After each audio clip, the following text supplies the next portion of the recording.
ദൈവത്തിന്റെ ഏറ്റവും പ്രിയമുള്ളവരെ, അവിടുത്തെ സമാധാനം ഞാൻ ആശംസിക്കുന്നു. ഇന്ന് കർത്താവ് നമുക്ക് നൽകുന്ന ദൂത് വിശുദ്ധ മത്തായി എഴുതിയ സുവിശേഷം 2-ാം അധ്യായം 10-ാം തിരുവചനം. നക്ഷത്രം കണ്ടപ്പോൾ അവർ അത്യധികം സന്തോഷിച്ചു. ജ്ഞാനികളുടെ യാത്രയാ, നക്ഷത്രം കണ്ടു തന്നെയാ അവർ യാത്ര പുറപ്പെട്ടത്. എന്നാൽ വഴിയിൽ എവിടെയോ അവർക്ക് തെറ്റിപ്പോയി.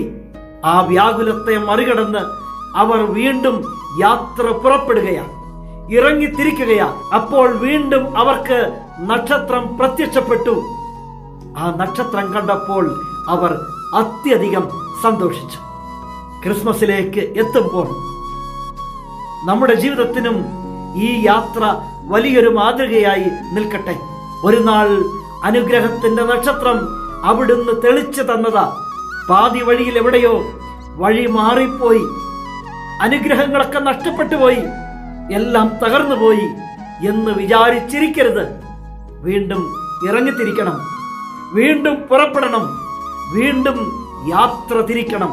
എങ്കിൽ നിന്റെ മുന്നിൽ വീണ്ടും കർത്താവിന്റെ പ്രകാശം പൊട്ടിവിരിയും, നക്ഷത്രം പ്രത്യക്ഷപ്പെടും. നഷ്ടപ്പെട്ട അനുഗ്രഹങ്ങളൊക്കെ അവിടുന്ന് മടക്കിത്തരും, അവസരങ്ങളൊക്കെ അവിടുന്ന് മടക്കിത്തരും. നീ എത്തേണ്ടിടത്ത് എത്തുക തന്നെ ചെയ്യും. പക്ഷേ ഇറങ്ങിത്തിരിക്കാനുള്ള ഒരു മനസ്സ് ഉണ്ടാകണം, ദൈവത്തെ തേടാനുള്ള ഒരു ഹൃദയമുണ്ടാകണം, അവിടുത്തെ സന്നിധിയിലേക്ക് എത്താനുള്ള വലിയ ഒരു ദാഹം ഉണ്ടാകണം.